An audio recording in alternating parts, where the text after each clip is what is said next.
오늘 시간에는 우리는 연합하여 함께 성장한다, 이런 제목으로 같이 은혜를 나누겠습니다. 한번 따라 하시겠습니다. 우리는 연합하여 함께 성장한다.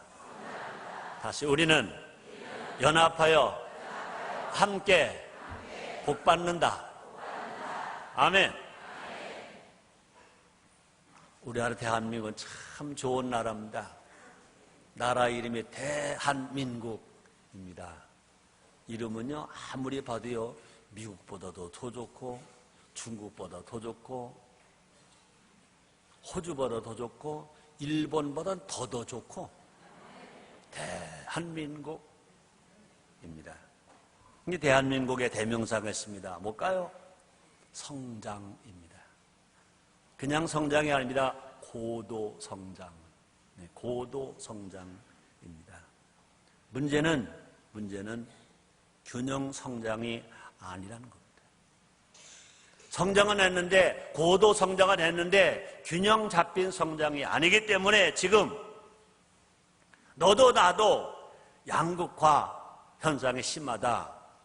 있는 사람은 있는 사람대로, 없는 사람은 없는 사람대로, 배운 사람대로, 못 배운 사람은 못 배운 사람대로, 나이가 많은 분 나이가 많은 대로, 나이가 젊은 사람대로 다 어렵다, 힘들다, 이렇게 말합니다.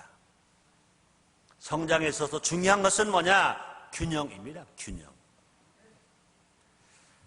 괄목할 만한 성장을 이루어도 한쪽으로 치우치면 병들게 되어 있습니다.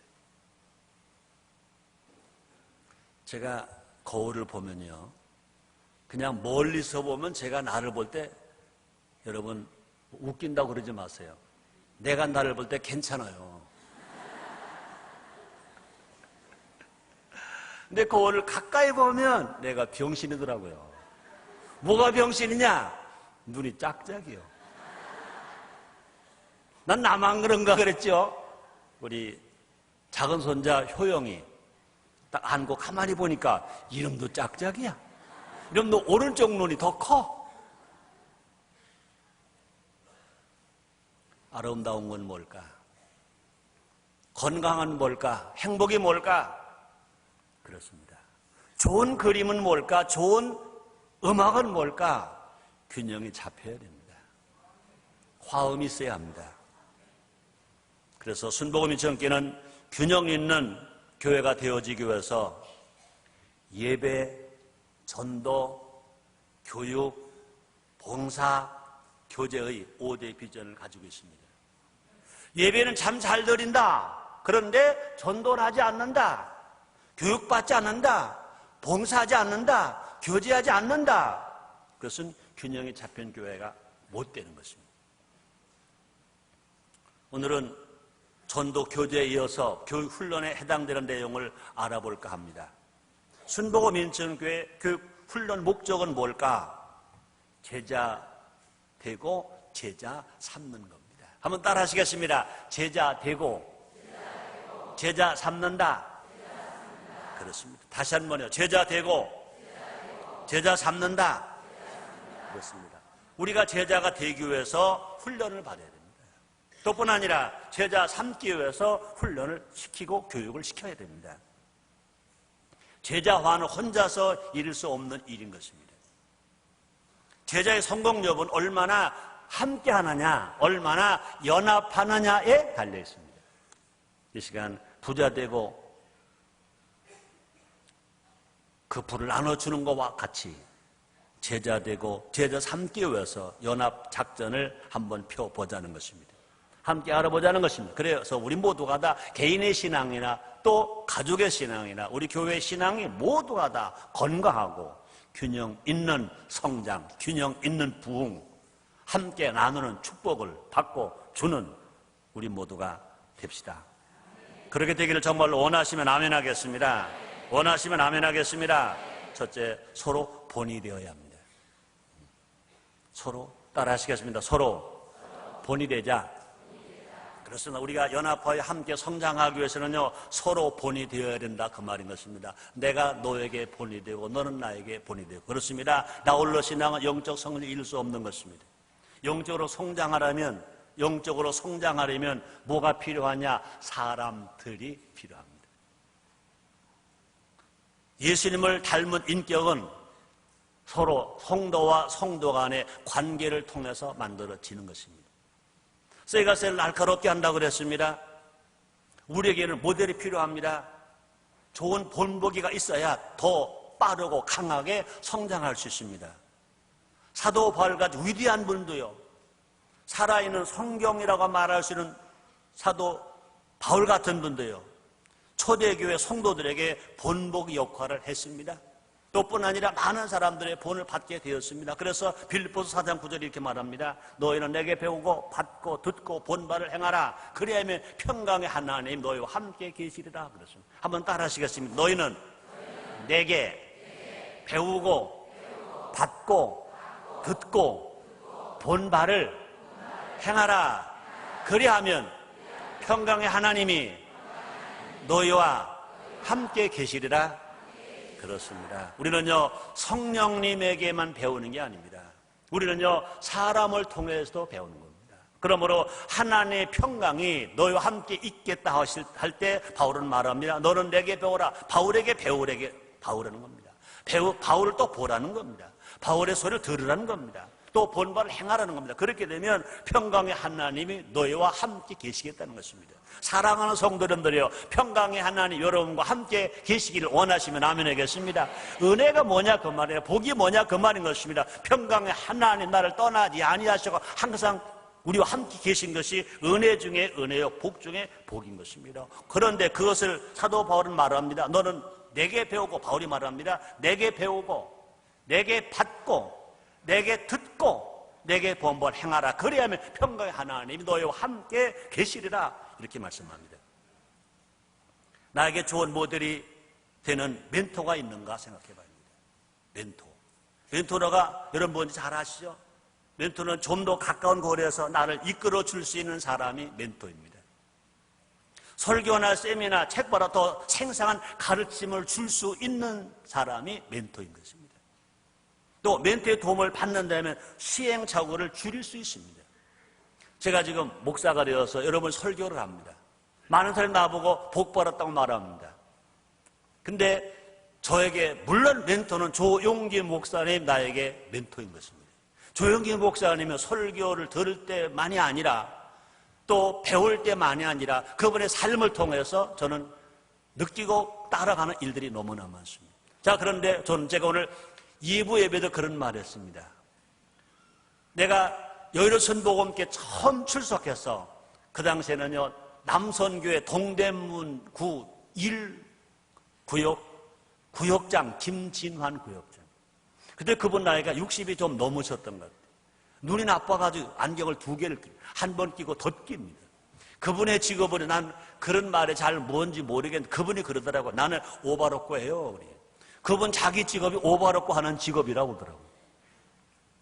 수입이 많지 않습니다. 아주 가난하게 삽니다. 학식도 별로 없습니다. 근데 그분이 동대문 1구역 구역장을 합니다. 목요일 날마다 구역 예배 드립니다. 항상 구역 예배 드릴 때 성신앙동은 10편 23편을 합니다. 구역 예배 드릴 때마다 10편 23편을 성신앙동을 하기 때문에 그걸 접어가지고 좀 갈피를 껴가지고 딱 펴도 되는데 다 같이 묵상 기도하심으로 구역 예배를 시작하겠습니다. 그러고 나서 10편 23편 아마 찾는 건가 봐요.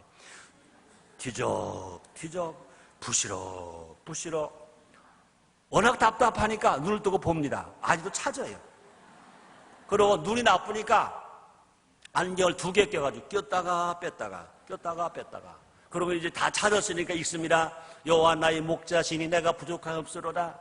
그렇게 수년 동안 구역장을 했으니까 외워도 될 건데 절대 그분 외우지 않고 읽습니다. 이런데 워낙 세상 사람들이 말하는 것처럼 가방줄이 짧으시니까 그냥 바르게 여호와 나의 목자신 내가 부족한 없어 이렇게 못 읽습니다. 여호와는 다시 올라갔다가 와는 목자 신이 이렇게 합니다. 그런데 지금 내가 예수 믿고 구원받아서 목회자가 되어 여기까지 오는 동안에 저는 조용기 목사님 말이 나의 멘토가 아니라 나의 멘토는 그 구역장님, 한글도 잘 못 읽는 구역장님,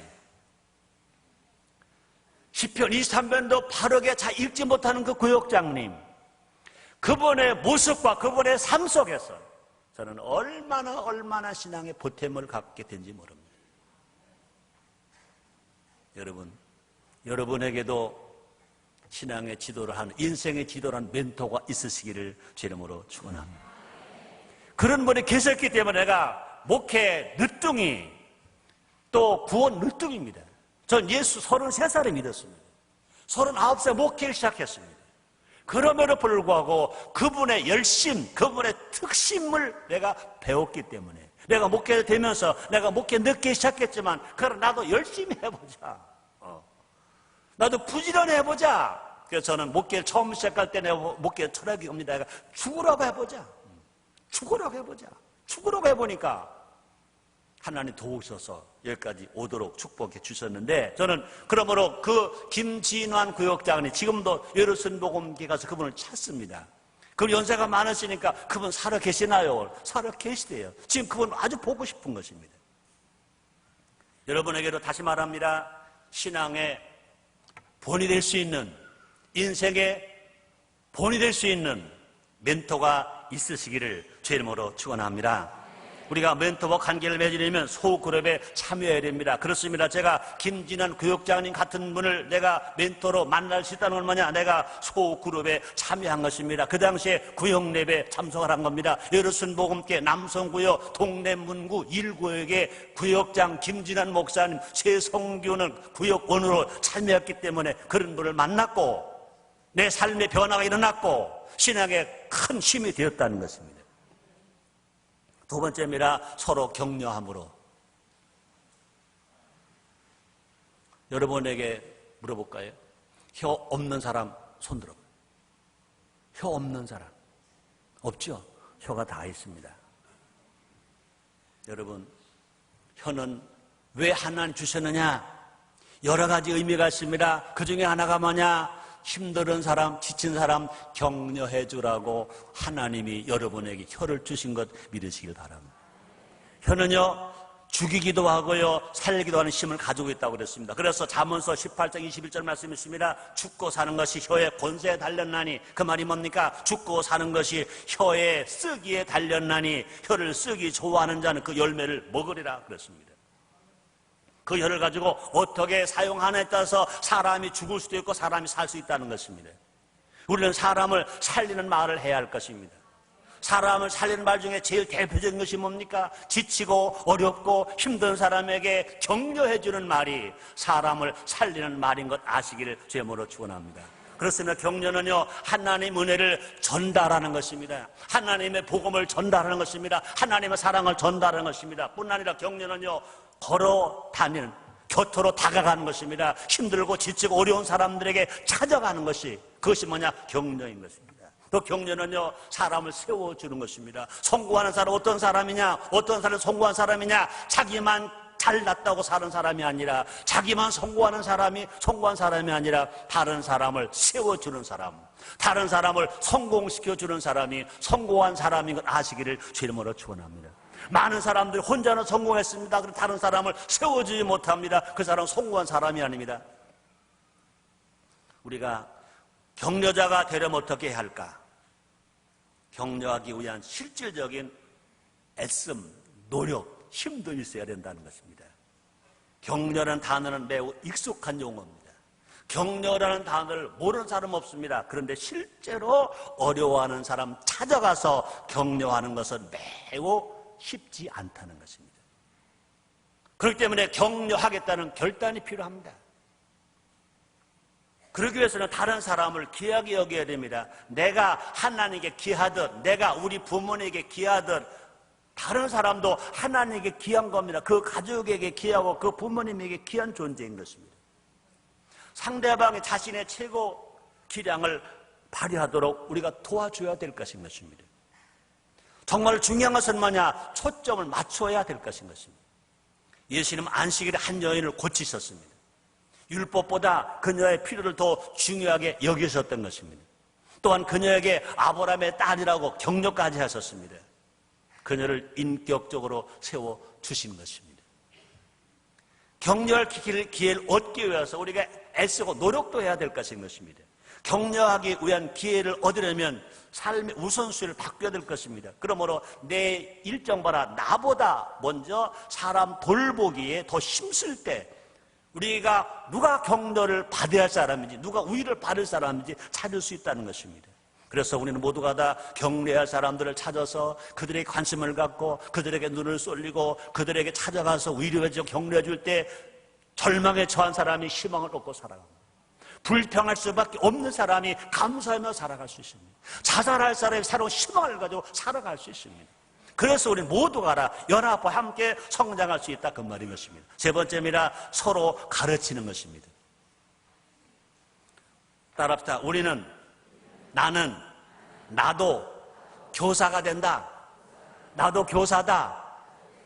믿으시 바랍니다. 골로새서 3장 16절입니다. 그리스도의 말씀이 너희 속에 풍성히 거하여 모든 지혜로 피차 가르치며 피차 권면하고 그랬습니다. 피차 가르친다. 예수를 믿고 구원받은 사람, 하나님 은혜를 받은 사람, 성령으로 살아가는 사람, 하나님 말씀을 묵상하고 말씀을 안고 살아가는 사람, 그런 사람들은 모두가 다 피차 가르칠 수 있다는 것입니다. 피차 권면할 수 있다는 것입니다. 그 말이 뭡니까? 서로 교사가 된다는 것입니다.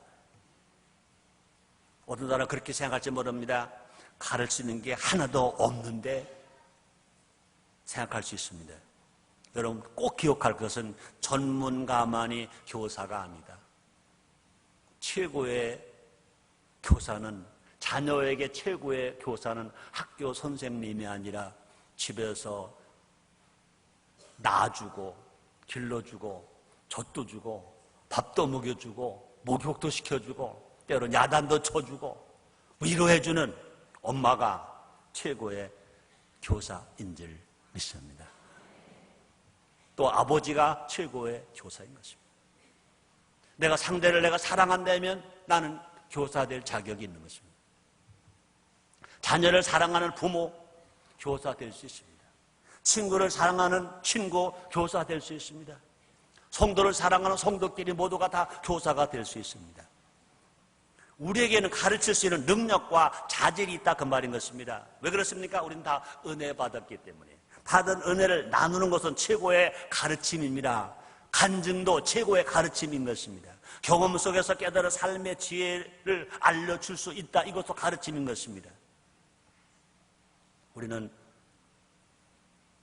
상대방을 더 많이 사랑하는 법이 뭘까? 빚을 갚는 법이 뭘까? 순수한 생각을 가진 법이 뭘까? 대화하는 법이 뭘까? 사랑하는 것입니다. 학교 지식보다 더 귀한 것,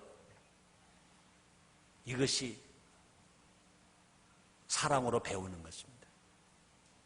또뿐 아니라 우리가 가르치려면 다음과 같은 노력들이 필요합니다. 첫째, 그리스도의 말씀을 우리 마음속에 거하게 해야 될 것입니다. 그러므로 하나님의 말씀을 우리가 들어야 되고 읽어야 되고 공부해야 되고 암송해야 되고 묵상할 때 우리는 분명히 가르치는 교사가 될 수 있다, 그 말인 것입니다. 그뿐 아니라 말씀을 의지해서 모든 것을 가르쳐야만이 그것이 올바른 가르침이라는 것입니다.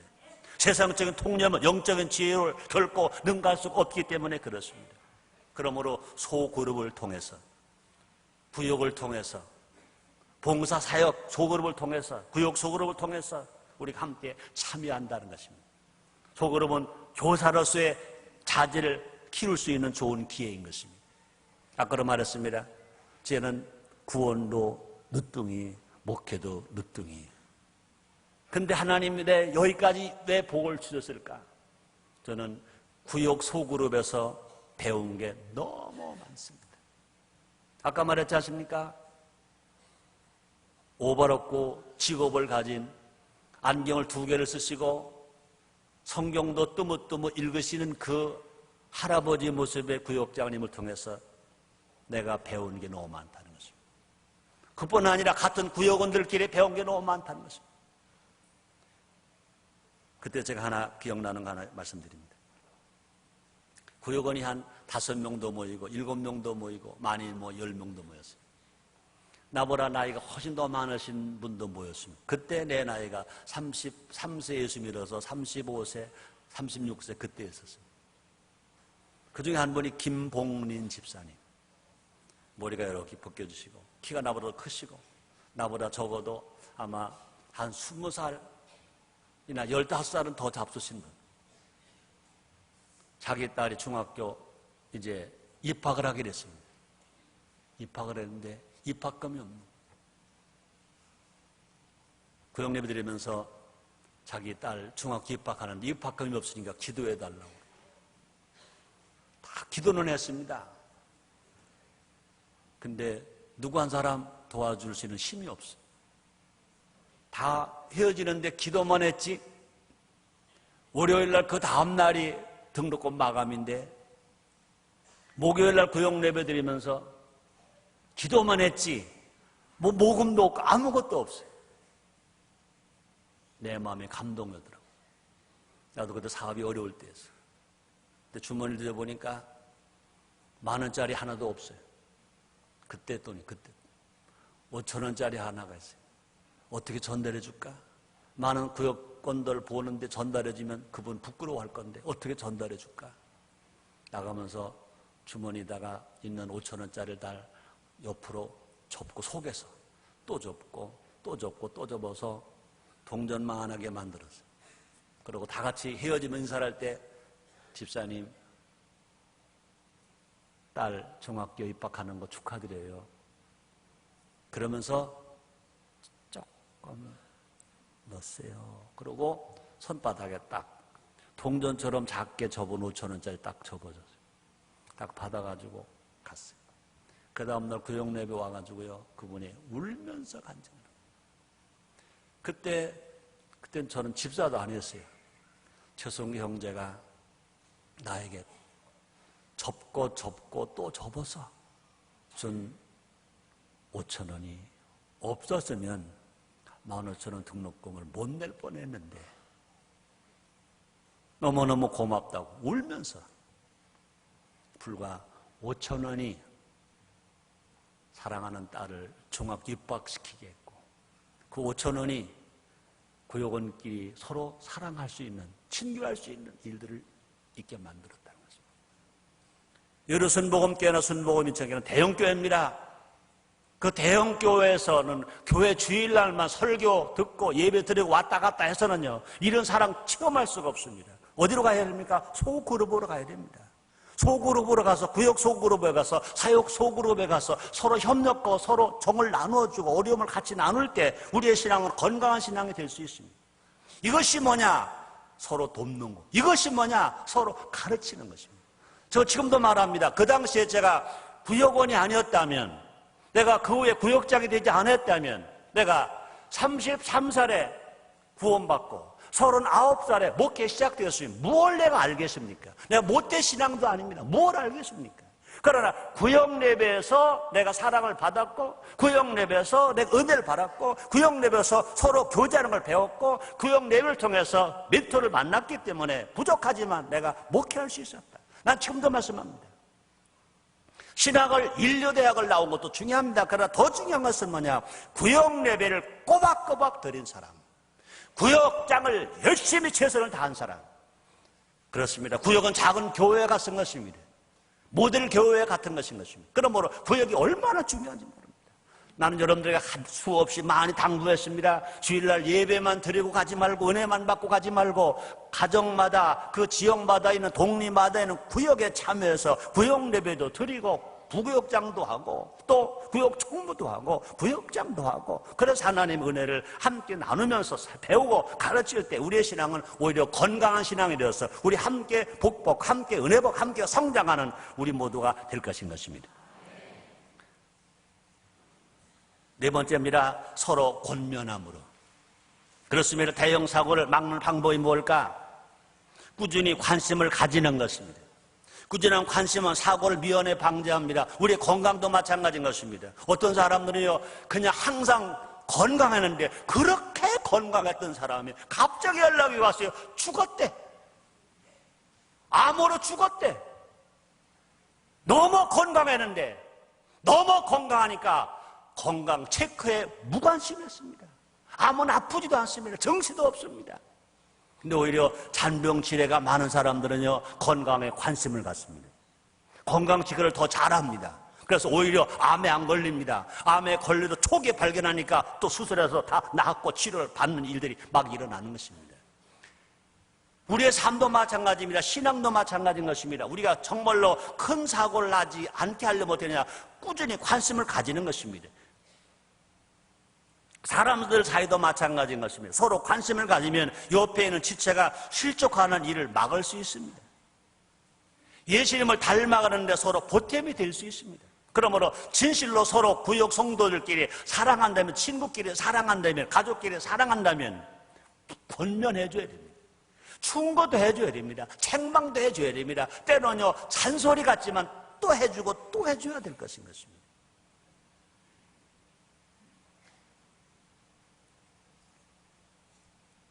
서로 관심을 가지고 있다는 것은 뭐냐? 어떻게 알 수 있느냐? 권면을 하느냐 하지 않느냐를 통해서 알 수 있습니다.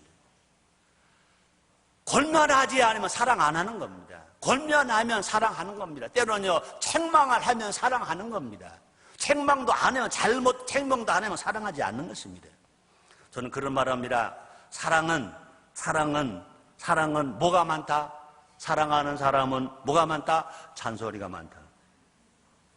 여러분, 잔소리가 제일 많으신 분이 누구시냐? 하나님이시다. 성경 말씀을 보면요, 하신 말씀을 또 하고 또 반복하고 또 반복하고 또 반복합니다. 사랑 많은 엄마는 자식에게 잔소리가 많습니다. 옷 입을 때 잔소리, 자동차 조심하라 잔소리, 학교 가서 어떻게 하라 잔소리, 그냥 잔소리인 것입니다. 자, 그런데 보세요. 에베소 4장 15절에 보니까 이렇게 말합니다. 그런즉 거짓을 버리고 각각 그 이웃으로 더불어 참된 것을 말하라. 이는 우리가 서로 지체가 됨이니라 그랬습니다. 권면은 사각시대를 못 본 운전자에게 조언을 해주는 것 같은 것인 것입니다. 운전해 보시면 알죠. 내가 혼자 운전석에 앉아서 아무리 봐도요, 이제 백미러도 보고 전방도 주시하고 옆도 봅니다. 그런데 어느 순간인가 큰 짐차가 왜 하고 지나갑니다. 나는 잘 봤다고 생각하는 못 본 데가 있습니다. 그런데 옆에 조수석에 사랑하는 아내가 탔다든지 친구가 탔으면 내가 백미를 통해서 전반 주시를 하지 못할 때 다 알아봅니다. 차가 온다, 뒤에서 차가 온다, 좀 조심하라, 조심하라. 우리 인생도 마찬가지다 그 말인 것입니다. 내가 못 보고 갈 때가 있습니다. 착각하고 갈 때가 있습니다. 내가 뭐 새벽기도 그러잖아요. 우리 눈이 다 보는 것 같죠? 눈 다 못 봅니다. 눈이 착각이 얼마나 많은지 모릅니다. 우리가 귀로 다 듣는 것 같죠? 귀가 잘 못 듣고 착각이 얼마나 많은지 모릅니다. 그러나 친구가, 가족이 서로 권면해주면, 잔소리해주면 사고를 막을 수 있습니다. 진정한 친구라면 경감으로 위험을 미리 막아주어야 된다 그 말인 것입니다. 서로 권면해줘야 된다. 서로 충고해줘야 된다. 그래서 우리가 함께 성장할 수 있다는 것입니다. 우리 곁에는 항상 권면해줘야 할 지체들이 있습니다. 우리는 누군가의 삶에 촉신호가 나타날 때 충고해줘야 되고 권면해줘야 됩니다. 상대방이 상관하지 말라며 거부할 수 있습니다. 그래도 또 해줘야 됩니다. 요사이 우리 집사람이 나에게 잔소리를 좀 합니다. 오늘 2부 예배도 그런 얘기했는데 내가 어제는 화를 냈습니다. 잔소리하지 마요. 그래서 지금 우리 집사람이 지금 부어 있습니다. 나도 좀 부었습니다. 어제는 제가 좀 마음 다른 때, 내가 좀 기분 좋을 때 그러면 뭐 다 듣는데 어제 좀 내가 어제 저녁에 들어가서 좀 마음이 좀 깔아앉아 있었어요. 내가 목사지만 나도 사람이잖아요. 내가 깔아앉을 때가 있겠어요? 없겠어요? 말 좀 해줘요. 내 편 좀 들어줘요. 있어. 울고 싶을 때도 있어요.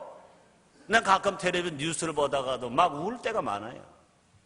진짜 여러분이 내가 강단에서 막 소리 지르니까 여러분들은요, 저 최성희 목사는 깡다고 있어서 울지도 않고 뭐 다 그럴 것 같죠? 사실 여러분보다 내가 눈물이 더 많습니다. 자꾸 그러더라고, 자꾸. 잔소리하지 말라고. 뭔지 알아요? 나는 거울로 봐도 내가 이 머리 위를 못 보잖아요. 한번 봐봐요, 여러분. 그래도 괜찮죠? 괜찮아, 안 괜찮아? 괜찮죠? 그거 봐. 괜찮대잖아. 여기 머리가 내 빠진다는 거예요. 그러니까 여기들 머리를 감을 때 여기를 좀 이 두피를 좀 계속 많이 밀어주고 뭐 어떻게 해주고 그래서 머리가 사로 나게 하고 그러고 잡고 그러고 그러는 거예요. 그동안 많이 들었어요. 기분 좋을 때는 그냥 웃었는데 어제 내가 별로 안 좋은데 와서 그러니까 잔소리 하지 마네요.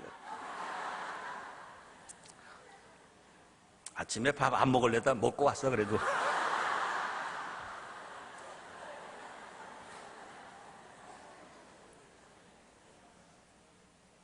여러분, 그래도 잔소리는 해야 된다. 아멘입니까? 여러분, 사랑하는 사람이 잘못 가면 잔소리해야 된다. 사랑하는 친구가 잘못 가면 잔소리해야 된다. 사랑하는 성도가 잘못 가면 잔소리해야 된다. 오늘 새벽 예배 때 내가 그런 말 했습니다. 여러분, 힘들죠? 새벽에 왔을 때 복 받는다, 은혜 받는다, 할렐루야, 할렐루야, 할렐루야. 그러고 예배 마쳤습니다. 가십시오. 그럼 얼마나 좋겠어요? 근데 이것 고쳐라, 이거 해야 된다. 그러니까 얼마나 힘들겠어요? 내가 알고 여러 번 아니까 그랬어요. 여러분 힘들지요? 그랬어요. 여러분, 성경은 명령이 더 많아. 약속받아. 우리를 사랑하니까, 우리를 바른 길 가게 하려니까. 그래서 하나님은 하신 말씀을 또 되풀이하시고 또 되풀이하시고 우리를 축복해 주시는 것 받으시기를 죄물로 축원합니다. 그러므로 우리는 친구를, 자녀를, 성도를 충고해 줄 때 그것이 나의 일인 것처럼 끝까지 권면해야 합니다. 히브리서 3장 13절입니다. 오직 오늘이라 일컫는 동안에 매일 피차 권면하여 너희 중에 누구든지 제 유혹으로 강팍해 됨을 면하라. 죄에 빠지지 않도록 매일 피차, 서로 피차 권면하라. 피차 권면하라. 이것이 주님의 명령입니다. 이렇게 할 때 상대를 성공시킬 수 있습니다. 상대가 성공하면 나도 성공합니다. 그래서 잠언서 11장 이렇게 말합니다. 남을 윤택하게 하는 자는 윤택할 지리라 그랬습니다. 다섯 번째입니다. 서로 고백함으로 연합할 수 있습니다. 잘못했을 때 먼저 예수님께 고백해야 됩니다. 제 용서는 오로지 예수님만으로 가능하기 때문에 그렇습니다. 요한일서 1장 9절입니다. 만일 우리가 우리 죄를 자백하면 저는 미쁘시고 이로우사 우리 죄를 사하시며 모든 불의의 수를 깨끗게 하실 것이요. 죄를 고백하는 것은 하나님의 자녀로서의 자격을 다시 얻기 위함이 아니라 죄를 범했다고 해도 우리는 여전히 하나님의 가족인 건 틀림없습니다. 그러나 죄를 고백하는 이유가 뭐냐? 하나님과의 교제가 회복되는 겁니다. 예수님을 구원받은 우리들은요, 한 번 하나님 아들은 영원 하나님의 아들입니다. 그러나 죄를 지으면 하나님과 교제가 끊어져. 대화가 안 돼. 기도가 상달이 안 돼. 근데 그 죄를 회개하고 고백하면 그 죄가 용서받아서 하나님과 교제가 되고 우리의 기도를 들으시고 그 기도가 응답될 수 있다, 그 말인 것입니다. 또 뿐 아니라 잘못했을 때 다른 사람에게도 고백해야 됩니다. 예수님에게 고백하면 됐어. 그것만 가지고 안 됩니다. 분명히 남편에게 잘못했으면 남편에게 잘못했습니다. 고백해야 됩니다. 아내에게 잘못했으면 아내에게 잘못했습니다. 고백해야 됩니다. 부모님에게 잘못해서 부모님께 잘못해 고백해야 됩니다. 반대로요, 부모님이 자녀에게 잘못했으면 아들아 내가 잘못했다 하고 용기 있게 고백해야 합니다. 우리 같은 형제들 간에 또 같은 동료 간에도 마찬가지인 것입니다. 다른 사람에게 고백하는 것은 용서받기 위함이 아닌 것입니다. 용서는 하나님께 다 받았습니다. 그럼 왜 고백해야 될까? 다른 사람에게 고백하는 것은 고침받기 위함인 것입니다. 그래서 야고보서 5장 16절 이렇게 말하면 이러므로 너희들 서로 고함에 병 낫기를 위하여 기도하라. 의인의 가운은 역사이 많다 그랬습니다. 서로 고백하면 공동체 안에서 자유가 회복됩니다. 화목하게 될 수 있습니다. 고백을 받아주는 지체를 통해서 하나님 사랑을 느낄 수가 있습니다. 우리 모두 구역 예배 시간에 서로 잘못했다면 구역 성도들 간에 죄를 고백합시다. 죄를 고백했다면 그것을 받아주고 서로 주님 안에서 안아줍시다. 품어줍시다. 회복의 역사가 일어납니다. 부흥의 역사가 일어납니다. 마지막입니다. 6번째입니다. 서로 용서함으로 연합할 수 있습니다. 서로 용서함으로 내가 너를 용서한 것처럼 너도 나를 용서하는 겁니다. 너무나 화가 날 때 우리 어떻게 해야 합니까? 하나님의 대답은 항상 동일합니다. 내가 너희를 무조건 용서했듯이 너희도 그들을 무조건 용서하라. 이게 해답입니다. 나는 용서받았습니다. 하나님께 용서받았습니다. 내가 큰 죄 용서받았습니다. 우리 죄가 죽은 것이 붉고 목보라로 검은 거 회개하고 예수의 피로 깨끗이 씻음 받았습니다. 하나님 아들이여 하나님 아버지라고 부를 수 있습니다. 마찬가지로 사람이 나에게 잘못한 것도 내가 용서하라 해줘라고 주님 말씀하십니다. 골로새 3장 13절입니다. 누가 내게 혐의했거든 서로 용납하여 피차 용서하되 주께서 너를 용서하신 같이 너희도 그리하고 그랬어요. 피차 용서하라는 겁니다. 서로 용서하라는 것입니다. 용서는 나를 공격한 사람을 더 이상 공격하지 않는 겁니다. 또 용서는 빚을 탕감해주고 가해자를 사면해 주는 겁니다. 또 용서는 사랑으로 허다한 죄를 덮어주는 것이 용서인 것입니다. 용서하는 방법을 항상 기억해야 할 것입니다. 뭘까요? 첫째, 용서할 수 있게 도와달라고 하나님께 기도하는 겁니다. 둘째, 갈등이 생겼을 때 항상 내가 먼저 찾아가는 겁니다. 내가 먼저 다가가는 겁니다. 내가 먼저 손을 내미는 겁니다. 또 한 가지는요, 나에게로 잘못이 있음을 고백하는 겁니다. 나도 그럴 때가 있었어. 나도 그렇게 실수할 때가 있었어. 나로 잘못할 때가 있었어. 나도 그럴 때가 있었어. 생각하면서 받아줄 때, 그것이 뭐냐? 진정한 용서가 될 수 있다는 것입니다. 오늘 설교 제목은 한번 따라 하시겠습니까? 우리는 연합하여 함께 성장한다. 함께 부흥한다. 함께 복받는다. 그렇습니다. 연합은 자신이 필요할 때만 하는 것이 아닙니다. 자신의 필요를 위해 연합하면 바벨탑처럼 무너질 수밖에 없습니다. 유익에 상관없이 항상 연합해야 됩니다. 하나님의 목적을 이루기 위해서 틈날 때마다 뭉쳐야 됩니다. 교회가 합당하게 성장할 수 있도록 힘을 모아야 됩니다. 연합해야 된다는 것입니다. 연합함으로 모든 시련을 극복하고 연합함으로 성장의 성장을 거듭하는 여러분의 신앙, 순복음 인천교회, 여러분의 가족, 여러분의 경제, 대한민국 경제가 살아나게 합시다. 기도하겠습니다. 하나님 아버지 감사합니다. 우리는 연합하여 함께 성장한다. 연합하는 우리가 되게 해 주옵소서. 예수님의 이름으로 기도드리옵나이다. 아멘.